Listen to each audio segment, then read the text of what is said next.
수망아 잘 지냈어? 광명이 돌잔치도 잘 마쳤고 사진 보니까 광명이가 여러 식구들이 모이니까 조금 당황했나? 웃지 않는 사진을 찍었대? 여하튼 하나님이 주신 귀한 생명이니까 말씀과 기도로 잘 양육하고 그 다음에 하나님 앞에 정말 감사한 마음을 표현하는 감사 예물 드리는 것을 잊지 말아야 되겠지? 자, 먼저 기도하고 시작하자. 은혜가 풍성하신 하나님 아버지, 참으로 감사합니다. 저의 사랑하는 딸 소망에게 귀한 새 생명을 주셨는데 벌써 1년이 지나서 돌잔치를 했습니다. 소박하게 가족들만 모여서 하나님을 찬양하고 기쁨을 나눴습니다. 우리 광명이가 지혜롭게 명철로 하나님을 믿는 믿음 안에서 잘 자라고 건강하게 자라서 하나님 나라 위해서 귀하게 쓰임받는 도구 되게 해주시고 또 이 말씀을 함께 듣고 은혜 나누기를 원하는 여러분들에게도 한량없는 하나님께서 지혜를 주시고 성령님의 역사를 통하여 하나님의 말씀의 기쁜 뜻을 깨닫고 알고 기쁨을 누리며 또 그 믿음을 가지고 하나님 앞에 승리하는 삶을 살아갈 수 있도록 주님 도와주시옵소서. 감사하며 예수님의 이름으로 기도하옵나이다. 아멘. 자, 오늘은 창세기 17장 9절부터 15절 말씀을 먼저 읽고 시작하도록 하겠습니다. 창세기 17장 9절부터 15절, 14절입니다. 할례를 행하란 얘기죠. 창세기 17장 9절부터 14절 말씀입니다. 또 하나님이 또 아브라함에게 이르시되 그런즉 너는 내 언약을 지키고 내 후손도 대대로 지키라. 너희 중 남자는 다 할례를 받으라. 이것이 나와 너의 후손 사이에 지킬 내 언약이니라. 너희는 포피를 베어라. 이것이 나와 너희 사이에 언약의 포징이니라. 너희는 대대로 모든 남자는 집에서 난 자나 또는 너희 자손이 아니라 이방 사람에게서 돈으로 산 자를 막론하고 난 지 8일 만에 할례를 받을 것이라. 너희 집에서 난 자든지 너희 돈으로 산 자든지 할례를 받아야 하리니 이에 내 언약이 너희 살에 있어 영원한 언약이 되리니와 할례를 받지 아니한 남자 곧 그 포피를 베지 아니한 자는 백성 중에서 끊어지리니 그가 내 언약을 배반하였음이니라. 아멘. 창세기 12장을 보면 하나님께서 아브라함과 언약을 맺으십니다. 자손과 땅과 그리고 여러 족속이 아브라함을 통해서 아브라함의 후손을 통해서 복을 받게 될 것이라는 세 가지 언약을 하죠. 근데 이 세 가지 관한 언약을 우리가 보통 메시아 언약이다 그렇게 얘기를 합니다. 다른 말로 하면 아브라함의 후손 가운데 그리스도 즉 메시아가 태어나서 이 세상에 있는 모든 족속을 구원하게 될 것이라는 얘기죠.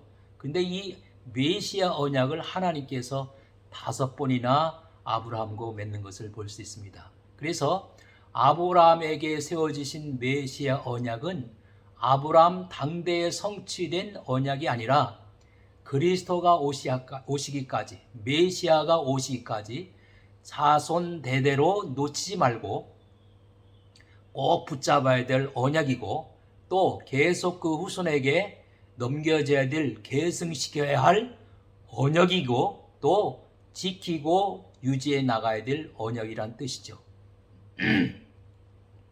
근데 우리가 알다시피 아브라함과 사레가 자식을 줄 거라는 하나님의 약속을 붙잡고 10년을 기다렸죠. 근데 약속하신 하나님의 자녀가 태어나질 않는 거예요. 그러니까 사레가 이제 어느 날 인간적인 생각으로 아주 좋은 아이디어처럼 보이는 것을 내게 되죠.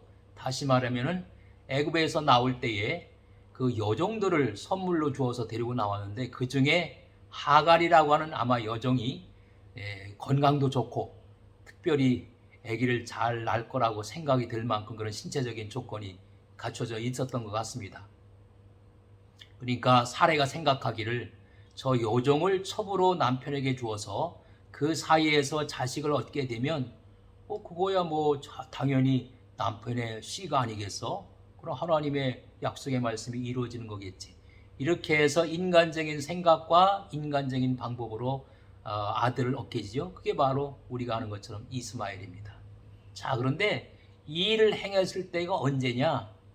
자, 하나님이 아브라함에게 약속을 다시 재확인합니다.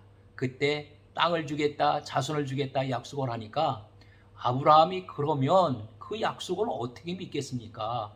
거기에 대한 보증을 좀 보여주십시오. 그렇게 얘기를 하니까 하나님이 그 당시에 행했던 언약식을 행해주죠. 말하자면 쪼갠 고기 사이로 당사자, 약속을 한 당사자가 지나가는 예식입니다. 말하자면 두 사람 사이에 누군가가 약속을 지키지 않으면 이 쪼갠 고기처럼 쪼개져도 좋다는 얘기죠. 자, 그때 햇불만 지나갔습니다. 아는 것처럼 햇불은 하나님의 임재를 상징하고 그때 아브라함은 깊은 잠에 들어 있었죠. 다시 말하면 하나님께서 아브라함이 약속을 지키지 못할 것을 아시고 일방적으로 한 은혜 언약이다라고 말할 수 있습니다. 자, 이런 사건이 있은 후에 바로 이루어진 것이 바로 사레가 여종 하갈을 남편에게 주어서 아들 이스마엘을 얻는 사건이죠. 자, 그 이유를 위해 자그마치 13년 동안이나 하나님께서 아브라함에게 나타나지 않으셨다라고 성경을 말합니다. 바로 그것이 17장 1절이죠. 자, 그런 연후에 하나님께서 아브라함에게 요구하신 것이 뭐냐? 바로 할례를 행하라는 말입니다. 할례. 이 할례라는 게 뭘까? 할례는 언약의 표시, 언약의 표징이라고 보통 얘기를 하죠. 자, 할례는 언약의 표징이다.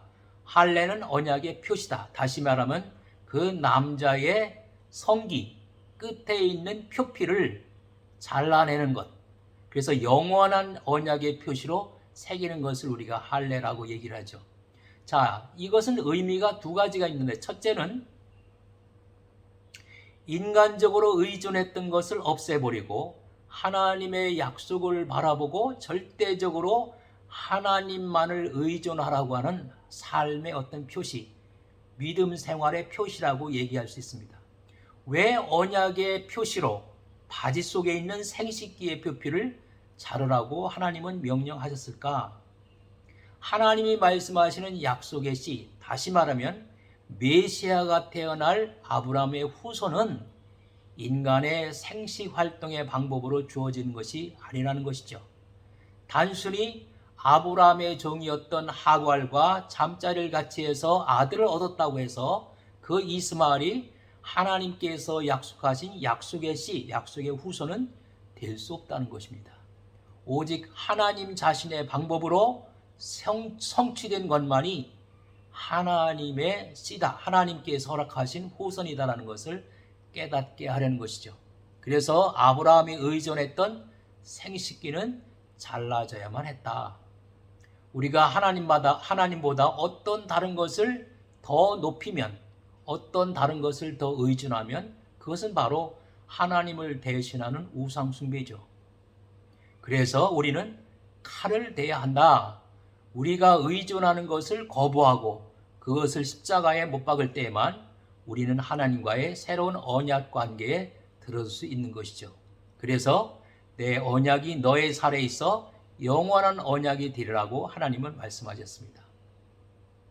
자, 다시 한번 구체로 생각하면 그러면 언약의 표시로 표피에 주신 목적, 표피에다가 하나님의 언약의 표징을 주었다. 왜 그랬을까? 그것은 두 번째로 노아 당시처럼 성을 통해서 혼잡되지 않고 성별됨을 유지하게 하시는 것으로 여겨집니다. 이처럼 언약의 표를 몸에 두게 하심은 언약에 대해서 성실하지 못한 인간의 건망증을 아시는 하나님께서 때마다 언약의 표를 보게 하심으로 자신의 정체성을 깨닫게 하시려고 하는 성민의식을 심어주려고 하는 하나님의 의도라고 볼 수 있습니다. 자, 그런 의미에서 할례는 언약의 표시다. 바로 아브라함의 후손 가운데 메시아가 태어나서 모든 족속이 구원을 받게 될 것이라는 이 하나님의 메시의 언약을 늘 붙잡고 늘 지키면서 바라보면서 개성시켜 나가야 되고 그리고 지켜야 된다는 것을 이 할례를 통해서 가르쳐 주기를 원했었던 것이죠.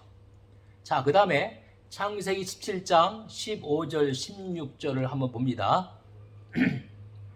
하나님이 또 아브라함에게 이르시되 내 아내 사레를 이름을 사레라 하지 말고 사라라 하라.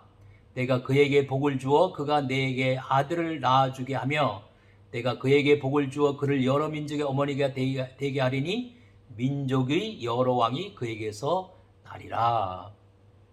자, 하나님은 약속의 신실함을 보여주기 위해서, 다시 말하면 하나님은 약속을 했으면 반드시 지키시는 분이라는 것을 다시 한번 확인하기 위해서 그 이름을 뭐라고 얘기하느냐? 엘샤다이, 다시 말하면 전능하신 하나님이라고 말씀하시죠. 그런가 하면 아브라함, 존귀한 아버지라는 뜻의 아브라함이 다시 말하면 아브라함으로 바뀌죠. 아브라함이란 말은 열국의 아비다. 그 다음에 사레를 사라로 바꾼다. 사라란 말은 열국의 어머니로 바꾸어 부르게 하심으로 언약을 더 잊지 않게 하시기 위한 하나님의 목적이라고 볼 수 있습니다. 자, 왜 하나님을 전능하신 하나님 엘샤이다라고 말씀하셨을까? 우리가 전에도 본 것처럼 하나님이 자기 약속을 하시고 약속을 지키려면 반드시 약속을 이룰 수 있는 능력이 있어야 되죠.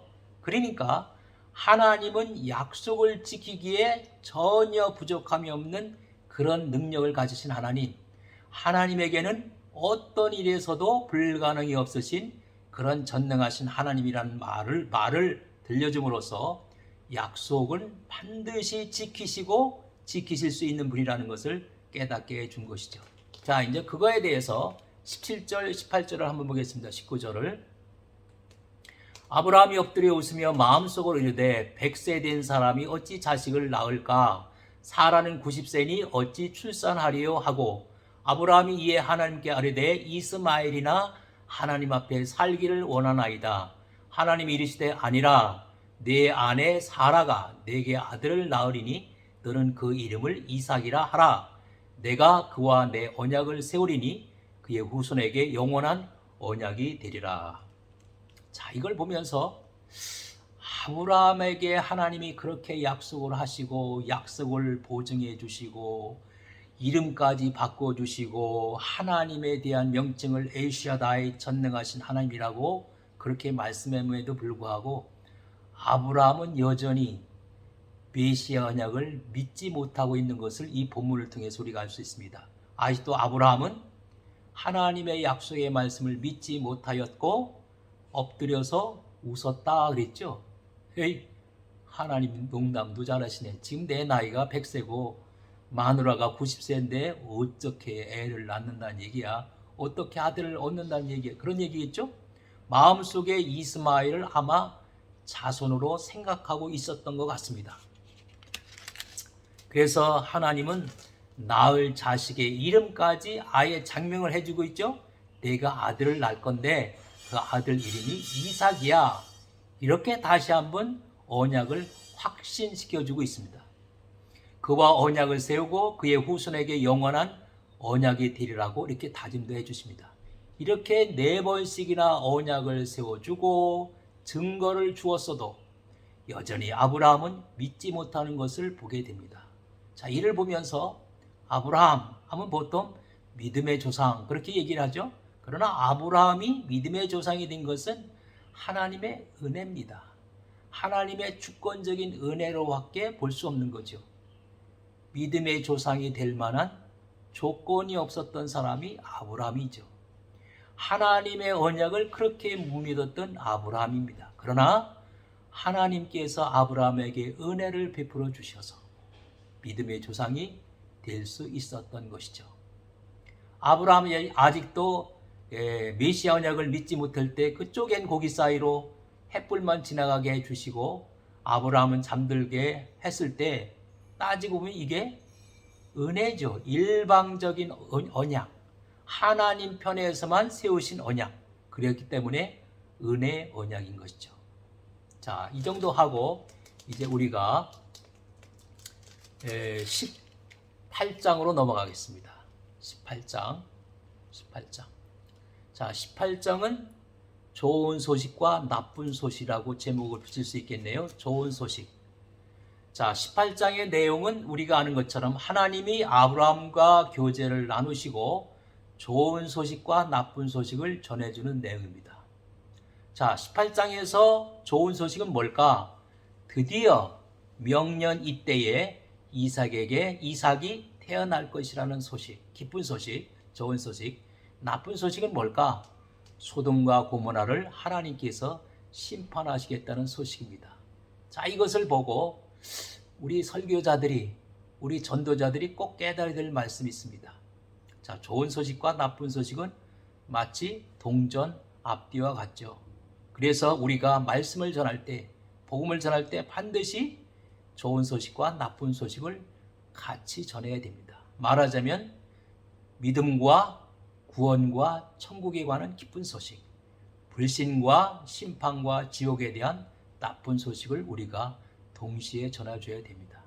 근데 많은 경우 요즘에는 주로 어떻게 해요? 기쁜 소식, 좋은 소식, 어떻게 보면 달콤한 소식만 전하는 경향이 맞지 않나 그런 생각을 해봅니다.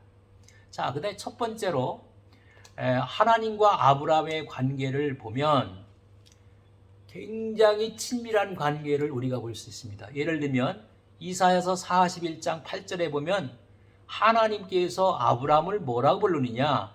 나의 벗 아브라함의 자손아. 나의 벗 아브라함의 자손아. 이렇게 해서 벗이라고 얘기하죠.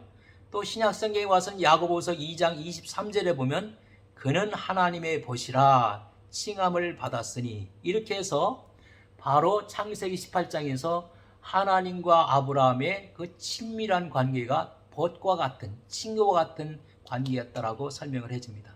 그래서 창세기 18장의 키 센텐스는 바로 17절이죠. 창세기 18장의 키 센텐스는 18장의 17절. 여호와께서 이르시되 내가 하려는 것을 아브라함에게 숨기겠느냐? 친한 친구에게는 숨길 게 없죠. 그런 것처럼 하나님께서 아브라함에게 자기 계획을 말할 만큼 그렇게 친밀한 관계를 갖고 있었다라고 얘기를 합니다. 자, 이제 그런 어떤 배경을 이해하고 제일 먼저 창세기 18장 1절부터 8절을 한번 보겠습니다. 창세기 18장 1절부터 8절. 여호와께서 마므레의 상수리 나무들이 있는 곳에서 아브라함에게 나타나시니라. 날이 뜨거울 때 그가 장막문에 앉아 있다가 눈을 들어본즉 사람 셋이 맞은편에 서 있는지라. 그가 그들을 보자 곧 장막문에서 달려나가 영접하며 몸을 땅에 굽혀 이르되 내 주여 내가 주께 은혜를 입어 싸우면 원하건대 종을 떠나 지나가지 마시옵고 물을 조금 가져오게 하사 당신들의 발을 씻으시고 나무 아래에서 쉬소서. 내가 떡을 조금 가져오리니 당신들의 마음을 상쾌하게 하신 후에 지나가소서. 당신들이 종에게 오셨음이니이다. 그들이 이르되 내 말대로 그리하라. 아브라함이 급히 장막으로 가서 사라에게 이르되 속히 고운 가루 세 스하를 가져다가 반죽하여 떡을 만들라 하고 아브라함이 또 가축에 가축돼 있는 곳으로 달려가서 기름지고 좋은 송아지를 잡아 하인에게 주니 그가 급히 요리한지라. 아브라함이 엉긴 젖과 우유와 하인이 요리한 송아지를 가져다가 그들 앞에 차려놓고 나무 아래에 모셔 섬에 그들이 먹으니라. 자, 이것은 하나님과 아브라함 사이에 친밀한 교제를 나타내 주는 말이라고 볼 수 있는데요. 자, 2절부터 4절 보면 아브라함이 찾아온 손님에게 대접하는 얘기가 나오죠. 자, 2절부터 다시 한번 보겠습니다. 눈을 들어본즉 사람 셋이 맞은편에 서 있는지라. 그가 그들을 보자 곧 장막문에서 달려나가 영접하며 몸을 땅에 굽혀 이르되 내 주여 내가 주께 은혜를 입어 싸우면 원하건대 종을 떠나 지나가지 마시옵고. 자, 이것을 보면 손님 셋이 사람 셋이 왔는데 거기다 대고 뭐라고 얘기냐면 주여 내가 주께 은혜를 입어 싸우면 이렇게 나옵니다. 그러니까 아브라함이 이렇게 한 것은 단순히 지나가는 과객, 지나가는 손님 3명을 접대했다 그런 얘기가 아니고 방문한 사람이 누구인가를 알았다는 것을 이것은 나타내주고 있습니다. 그런데 누굴까? 세 사람이 누굴까? 18장 창세기 18장 전체를 읽으면서 문맥적으로 보면 아브라함에게 찾아온 세 사람 중에 둘은 천사였고 한 사람은 하나님 자신이었음을 우리가 깨닫게 됩니다. 자, 하나님이 아브라함에게 여러 번 자신을 나타내시죠. 그런데 이번에는 특별하게 사람의 모양으로 나타내신 것이죠. 왜냐하면 사람 셋이 나타났으니까. 하나님이 이번에는 사람 모양으로 아브라함에게 나타나셨다. 이를 신학적으로 의인계시라고 하는데 사람의 모양으로 오신 하나님은 성자 하나님이다. 사람의 모양으로 오신 하나님은 바로 성자 예수 그리스도다라는 것에 대해서 학자들이 동의를 하고 있습니다. 자, 그러면 이 시점에서 왜 하나님이 사람의 모양으로 아브라함에게 나타나셨을까? 자, 이 점을 우리가 이삭이 태어날 것이다라는 말씀과 결부시켜보면 이렇게 생각해 볼 수 있죠. 아브라함의 자손으로 아브라함의 후손 가운데 태어나실 메시아, 바로 성자 예수 그리스도는 사람의 몸을 입고 우리를 찾아오셨죠. 그러니까 하나님이 사람의 모양으로 태어나셨고 바로 이삭이 태어날 것이라고 한다면 이것은 뭐를 가르쳐 주는 것이냐? 아브라함의 후손 가운데 태어나실 메시아, 아브라함의 후손 가운데 오실 구세주, 바로 성자 예수 그리스도께서 사람의 몸을 입고 우리를 찾아오실 것을 미리 보여주는 그림자다라는 것을 우리가 깨달을 수 있겠습니다. 그러니까 그렇게 생각해 보면 지금 아브라함이 세 사람을 맞이해서 대접을 하고 있다. 내 주여 내가 주께 은혜를 입어 싸우면 이렇게 얘기하는 것을 보면 지금 아브라함은 지나가는 손님 세 사람을 단순히 대접하는 것이 아니라 바로 예수 그리스도를 대접하며 교제를 나누고 있다라고 생각해 볼 수 있겠죠. 좀 더 자세히 살펴보면 요한복음 1장 11절 12절에 보면 자기 땅에 오매 자기 백성이 영접히 아니하였으나 영접하는 자 곧 그 이름을 믿는 자에게는 하나님의 자녀가 되는 권세를 주셨으니 하는 영접이 나오죠. 영접. 자기 백성이 영접하지 아니하였으나 영접하는 자, 영접이 나옵니다. 계시록 3장 20절에 보니까 볼지어다 내가 문 밖에 서서 두드리노니 누구든지 내 음성을 듣고 문을 열면 내가 그에게로 들어가 그로 더불어 먹고 그는 나로 더불어 먹으리라 하신 교제가 이루어지고 있죠.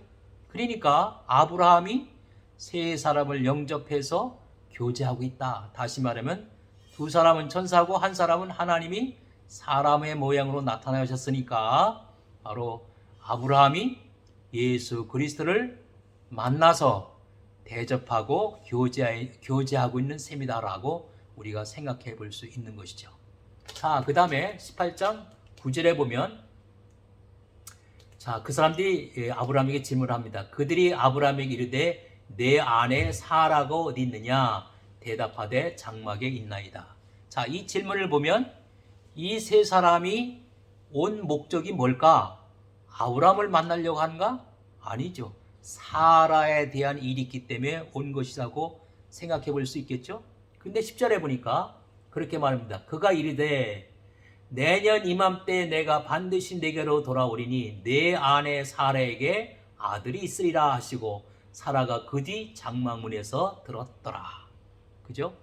자, 이 말을 들은 사라는 너무 기뻐서 이 약속의 말씀을 믿지 못할 정도라고 생각해 볼 수 있습니다.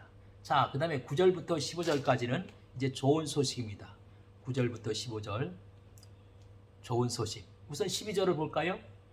사라가 10절에 내년 이맘때 내 아내 사라가 아들을 낳을 것이다 이랬는데 11절에 아브라함과 사라는 나이가 많아 늙었고 사라에게는 여성의 생리가 끊어졌는지라 사라가 속으로 웃고 이르되 내가 노쇠하였고 내 주인도 늙었으니 내게 무슨 즐거움이 있으리요. 여호와께서 아브라함에게 이르시되 사라가 왜 웃으며 이르기를 내가 늙었거늘 어떻게 아들을 낳으리려 하느냐. 여호와께 능하지 못한 일이 있겠느냐. 기한이 이를 때에 내가 네게로 돌아오리니 사라에게 아들이 있으리라. 사라가 두려워서 부인하 이르되 내가 웃지 아니하였나이다. 이르시되 아니라 내가 웃었느니라. 자, 이것을 보면서 하나님의 구원 계획이 얼마나 오묘하게 진행되고 있는가를 우리가 살펴볼 수 있겠죠. 자, 왜냐하면 누가복음 1장 30절 31절에 보면 천사 가브리엘이 기쁜 소식을 가지고 처녀 마리아를 찾아옵니다. 마리아가 이르되 나는 사내를 알지 못하니 어찌 일이 있으리까. 천사가 대답해서 대저 하나님의 모든 말씀은 능치 못하심이 없느니라. 자, 지금 14절에 보니까 내가 이렇게 늙었는데 어떻게 아들을 낳으리요? 그러니까 14절에 여호와께 능하지 못한 일이 있겠느냐? 하나님에게는 불가능한 일이 없다. 그런 얘기죠. 자, 이 구약에서의 모형이 신약에 와서 마리아에게 천사가 말하는 말씀으로 실행이 됐던 것을 볼 수 있죠. 모든 하나님의 말씀은 능치 못하심이 없느니라. 여호와께 능하지 못한 일이 있겠느냐? 하나님의 모든 말씀은 능치 못하심이 없느니라. 자, 여기서 또 하나님께서 사라에게 또는 아브라함에게 하나님께 능하지 못한 일이 있겠느냐? 이렇게 하나님의 능력을 말씀해 주십니다. 자, 그렇다면 하나님의 의도는 분명해졌죠. 뭘까요? 하나님께서 아브라함을 부르신 지 25년이 지나도록 약속하신 아들을 주시지 않은 이유가 뭘까? 그것은 바로 오늘 본문 말씀을 읽어보면 사라가 자녀를 생산할 수 없는 처녀의 몸과 같이 되기를 기다렸다는 것이죠. 나이가 먹어서 이제 처녀가 애를 못 낳는 것이나 나이가 먹어서 생리가 끊겨져서 아기를 못 낳는 것이나 조건은 매일 반이죠. 그러니까 즉 불가능한 상황, 절대적으로 불가능한 것처럼 보이는 조건에서 약속이 성취되는 것을 보고 경험하고 그제서야 아브라함과 사라가 정말로 여호와께는 능치 못함이 없구나. 하나님에게는 불가능한 일이 없구나. 또 대저 하나님의 모든 말씀은 능치 못함이 없구나. 하나님께서 하신 약속의 말씀은 반드시 이루어지는구나 라는 것을 어떻게 해요? 확신할 수 있겠죠. 그러니까 이것도 어떻게 보면 하나님께서 25년이 지나도록 약속하신 아들을 주지 않은 것도 사라와 아브라함의 믿음을 단련시키려고 하는 믿음의 정점으로 인도해가는 하나님의 훈련 과정이다라고 우리가 볼 수 있는 것이죠. 자, 그 다음에 19절을 보면 창세기 17장 19절을 다시 한번 보면 이런 말씀이 나옵니다. 하나님이 이르시되 내 아내 사라가 내게 아들을 낳으리니 너는 그 이름을 이삭이라 하라. 내가 그와 내 언약을 세우리니 그의 후손에게 영원한 언약이 되리라. 자, 이삭이 언약의 자손이 된다는 것이거든요. 이게 무슨 뜻일까요? 이삭이 언약의 자손이 된다. 그것은 아브라함의 후손 가운데 메시아가 태어난다라고 메시아 언약을 그렇게 맺어주셨는데 사실은 10년 동안 기다리다가 기다림의 한계에 다다르고 또 인간적인 방법을 고안해서 첩 하갈에게서 이스마엘을 얻게 되죠. 그런데 이스마엘은 분명히 메시아가 태어날 혈통이 아니고 오늘 이야기한 언약의 자손된 이삭을 통해서만 바로 메시아 혈통이 이어질 것이라고 하는 하나님의 약속의 말씀을 다시 한번 확인하는 것이죠. 자, 그러면 여기서 언약의 자손, 이삭을 두고 언약의 자손이라고 그랬죠. 그러니까 언약의 자손이 누굴까? 1차적으로는 이삭입니다. 왜? 아브라함의 후손 이삭. 1차적으로 언약의 자손이죠. 그러나 궁극적으로 언약의 자손을 누구를 가리킬까? 말라기 3장 1절에 보면 언약의 자손은 그리스도를 가리킨다고 말하고 있습니다. 그러니까 아브라함의 후손으로서 메시아를 태어나게 할 정통적인 족보를 이어갈 사람은 이스마엘이 아니고 이삭이라는 것을 알 수 있고, 결국 아브라함의 후손 가운데 누가 태어날 것이냐? 바로 메시아가 태어날 것이라는 사실을 다시 한번 여기서 이야기하고 있는 것이죠. 그래서 그 이름을 이삭이라 하라 하고 태어나기 전에 이미 이름을 주는 것을 볼 수 있습니다. 자, 그것을 신약에 와서도 보면 마태복음 1장 21절에도 보면 아들을 낳으리니 이름을 예수라 하라. 아직도 아기를 낳기 전인데 이름을 예수라고 지어주는 것을 볼 수 있겠죠. 자, 그 다음에 여기 이제 18장 15절에 보면 사라가 웃는 얘기가 나옵니다. 사라가 두려워하여 부인하여 이르되 내가 웃지 아니하였나이다 이르시되 아니라 내가 웃었느니라. 웃었어요? 안 웃었어요? 웃었죠? 자, 그러면 하나님이 웃은 사라를 보고 거짓말하느라고 호통을 칠 수 있는데 사실은 그건 겉만 보는 얘기고, 이면을 보면 자, 사라가 말합니다. 내가 웃지 아니하였나이다 라고 변명하죠. 어떻게 보면 거짓말하죠. 그러나 하나님 이에 대해서 꾸짖지 아니하십니다. 왜? 그 순간 내가 웃지 아니하였나이다 말은 그렇게 했지만 그 순간 사라는 하나님의 약속을 믿음으로 받아들였기 때문입니다. 그런 말이 어디 있어? 자, 우리는 구약을 읽을 때 신약의 빛으로 조명해 볼 필요가 있죠. 이것에 대해서 히브리서 11장 11절이 증거를 해줍니다. 자, 히브리서 11장 11절을 보면 믿음으로 사라도 나이 늙어 단산하였으나 잉태하는 힘을 얻었으니 이는 약속하신 이를 미쁘신 줄 알미라. 약속하신 이를 미쁘신 줄 알미라는 말은 뭐예요? 약속하신 하나님을 믿었을 뿐만 아니라 그분께서 하신 약속도 믿었다는 거예요. 약속하신 하나님도 믿고 하나님의 약속도 믿었다는 거죠. 자, 이것이 바로 내가 웃지 아니하였나이다라는 그 이면에 담겨져 있는 믿음이죠. 자, 그런가 하면 마리아도 누가복음 1장 38절에 보면 마리아가 그러되 주의 계집종이오니 말씀대로 내게 이루어지이다 하고 믿음으로 말씀을 받아들이는 순간에 잉태하는 은혜를 입었고 임무를 마친 천사는 떠나간 것을 우리가 볼 수 있습니다. 자, 오늘 본문 말씀에도 보니까 하나님의 약속을 믿음으로 받아들이니까 그 약속이 이루어지는 것을 볼 수 있겠죠. 자, 오늘의 이야기는 아브라함의 이야기고 사라의 이야기지만 결국 또 우리의 이야기입니다. 하나님께서 약속으로 우리에게 수없이 관계를 맺고 계시잖아요. 근데 어찌된 셈인지 많은 인간들이, 많은 사람들이 하나님의 약속을 믿지 않습니다. 입술로는 믿는다고 얘기하죠. 그러나 믿지 않아요. 어떻게 합니까? 행동으로 그 약속의 말씀을 믿지 않는다는 것을 보여줍니다. 행동으로, 삶으로 수없이 보여주는 거죠. 그러니까 입술로는 믿는다고 고백하지만 행동으로, 삶으로 그 약속의 말씀을 믿지 않는다라고 부정하는 것을 우리가 수없이 봅니다. 그러니까 입술로 고백하는 것은 어떻게 보면 별로죠?